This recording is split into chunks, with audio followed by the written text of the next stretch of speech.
Good evening, my lords and ladies, and welcome to Nighty with Mighty.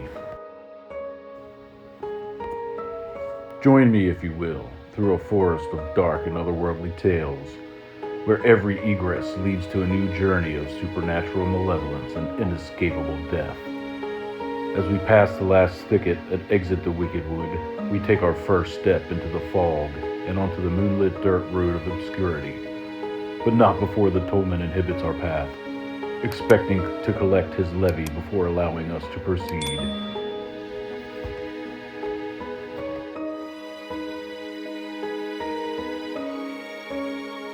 Allow me to present to you at this midnight hour a tale of a fair maiden in a remote village and a sinister visitor. Believing that her dream may have come true, her curiosity causes her only to find that every step closer turns out to be an unending living nightmare. At the turn of the 16th century, in a remote Romanian mountain village, there lived an old couple who had a daughter named Maruja. In this particular year, as the cold onset before the winter, Maruja was the fairest of all the young maidens. It was customary for the young people of the village to celebrate the feast of St. Andrew I called. Beginning on November 30th, also known as the Romanian Halloween, the maidens would congregate in a small cottage and bake unleavened bread flavored with garlic and would enjoy themselves for a week or longer. In the evenings, the young men would join them, bringing music and liquor, and dancing and revelry commenced. All the girls danced well, but Maruja was noticeably the best. During the celebration, a young stranger arrived at the village. He overheard the festivities and entered the cottage where the youth were dancing and merrymaking. Being noticed immediately after he opened the door, all were enamored by how he was smartly and richly dressed. "Hail, fair maidens," says he. "Hail, good youth," the maidens replied. "So, you are merrymaking?" he asked. "Yes, be so good as to join us." Thereupon he pulled from his pocket a purse full of gold. He ordered liquor, nuts, and gingerbread. All was ready in a trice, and he began treating the lads and lasses, giving each a share. Then he took to dancing. Why, it was a treat to look at him. Maruja struck his fancy more than anyone else, so he stuck close to her. The time came for going home. "Maruja," says he, "come and see me off." She went to see him off. "Maruja, sweetheart," says he, "would you like me to marry you?" "If you would like to marry me, I will gladly marry you. But where do you come from?" "From such and such a place. I'm a clerk at a merchant's." Then they bade each other farewell and separated. When Maruja got home, her mother asked her, "Well, daughter, have you enjoyed yourself?" "Yes, mother, but I have something pleasant to tell you besides. There was a lad there from the neighborhood, good looking and with lots of money, and he promised to marry me." "Hark ye, Maruja, when you go to where the girls are tomorrow, take a ball of thread with you, make a noose in it, and when you are going to see him off, throw it over one of his buttons, and quietly unroll the ball. Then by means of the thread, you will be able to find out where he lives." The next day, Maruja went to the gathering and took the ball of thread with her. The youth came again. "Good evening, Maruja," said he. "Good evening," she said. Games began and dances. Even more than before did he stick to Maruja. Not a step would he budge from her. The time came for going home. "Come and see me off, Maruja," says the stranger. She went out into the street, and while she was taking leave of him, she quietly dropped a noose over one of his buttons. He went his way, but she remained where she was, unrolling the ball. When she had unrolled the whole of it, she ran after the thread to find out where her betrothed lived. At first, the thread followed the road, and then it stretched across hedges and ditches, and led Maruja towards the church and right up to the porch. Maruja tried the door. It was locked. She went around the church, found a ladder, set it against the window, and climbed up it to see what was going on inside. Having gotten to the church, she looked, and saw her betrothed standing beside a grave and devouring a dead body, for a corpse had been left for that night in the church.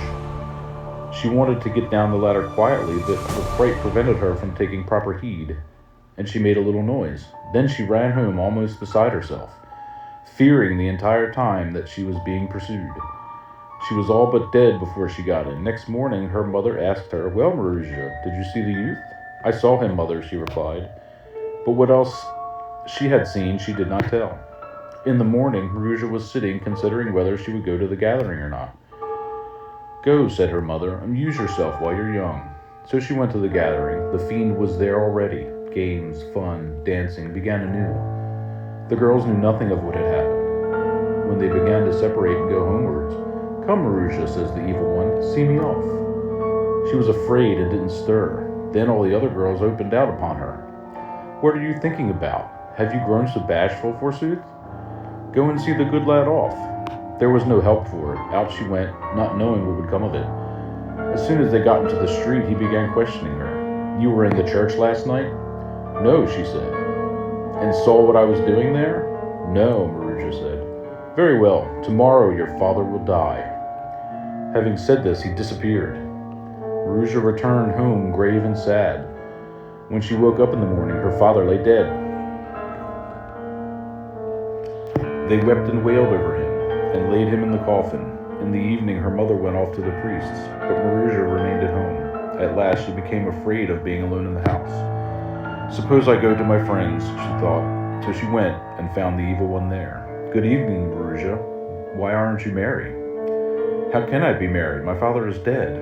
"Oh, poor thing." They all grieved for her. Even the accursed one himself grieved, just as if it hadn't all been his doing. By and by they began saying farewell and going home. Marusha says, "See me off." She didn't want to. "What are you thinking of, child?" insist the girls. "What are you afraid of? Go and see him off." So she went to see him off. They passed out into the street. "Tell me, Marusha," says he, "were you in the church?" "No," she said. "Did you see what I was doing?" Again, "No," she says. "Very well, tomorrow your mother will die." He spoke and disappeared. Marusha returned home sadder than ever. The night went by. Next morning, when she awoke, her mother lay dead. She cried all day long, but when the sun set and it grew dark around, Marusha became afraid of being left alone, so she went to her companions. "Why, whatever's the matter with you? You're clean out of countenance," says the girls. "How am I likely to be cheerful? Yesterday my father died, and today my mother." "Poor thing, poor unhappy girl," they all exclaimed sympathizingly. Well, the time came to say goodbye. "See me off, Marusha," says the Fiend. So she went out to see him off. "Tell me, were you in the church?" "No," she said. "And saw what I was doing?" Again she says, "No." "Very well, tomorrow evening you will die yourself." Marusha spent the night with her friends. In the morning she got up and considered what she should do. She bethought herself that she had a grandmother, an old, very old woman who had become blind from length of years. "Suppose I go and ask her advice," she said, and then went off to her grandmother's. "Good day, Granny," she says. "Good day, granddaughter. What news is there with you? How are your father and mother?" "They are dead, Granny," replied the girl, and then told her all that had happened. The old woman listened and said, "Oh dear me, my poor unhappy child. Go quickly to the priest and ask him this favor, that if you die, your body shall not be taken out of the house through the doorway, but that the ground shall be dug away from under the threshold, and that you shall be dragged out through that opening. And also beg that you may be buried at a crossway, at a spot where 4 roads meet." Marusha went to the priest, wept bitterly, and made him promise to do everything according to her grandmother's instructions. Then she returned home, bought a coffin, lay down in it, and straightway expired. "Well," they told the priest, and he buried first her father and her mother, and then Marusha herself. Her body was passed underneath the threshold and buried at a crossway. Soon afterwards, a senior's son happened to drive past Marusha's grave. On that day he saw growing a wondrous flower, such a one he had never seen before. Said the young senior to his servant, "Go and pluck up that flower by the roots. We'll take it home and put it in a flower pot. Perhaps it will blossom there." Well, they dug up the flower, took it home, put it in a glazed flower pot, and set it in a window. The flower began to grow larger and more beautiful. One night, the servant hadn't gone to sleep somehow, and he happened to be looking at the window, when he saw a wondrous thing take place. All of a sudden, the flower began to tremble. Then it fell from its stem to the ground and turned into a lovely maiden. The flower was beautiful, but the maiden was more beautiful still. She wandered from the room to room, got herself various things to eat and drink, ate and drank, then stamped upon the ground and became a flower as before, mounted to the window, and resumed her place upon the stem. Next day the servant told the young seigneur of the wonders which he had seen during the night. "Ah, brother," said the youth, "why didn't you wake me? Tonight we'll both keep watch together." The night came, they slept not, but watched. Exactly at midnight, the blossom began to shake, flew from place to place, and then fell to the ground. And the beautiful maiden appeared, got herself things to eat and drink, and sat down to supper. The young signor rushed forward and seized her by her white hands. Impossible was it for him sufficiently to look at her, to gaze on her beauty. Next morning he said to his father and mother, "Please allow me to get married. I found myself a bride." His parents gave their consent. As for Marusha, she said, "Only on this condition will I marry you, that for 4 years I need not go to church." "Very good," said he. Well, they were married, and they lived together for 1 year, 2 years, and had a son. But one day they had visitors at their house, who enjoyed themselves and drank and began bragging about their wives. This one's wife was handsome. That one's was handsomer still. "You may say what you like," says the host, "but a handsomer wife than mine does not exist in the whole world." "Handsome, yes," reply the guests, "but a heathen." "How so?" he asked. "Why, she never goes to church." Her husband found these observations distasteful. He waited till Sunday and then told his wife to go get dressed for church. "I don't care what you may say," says he. "Go and get ready directly." Well, they got ready and went to church. The husband went in, didn't see anything particular, but when she looked round, there was the Fiend sitting at the window. "Ha! Here you are at last," he cried. "Remember old times? Were you in the church that night?"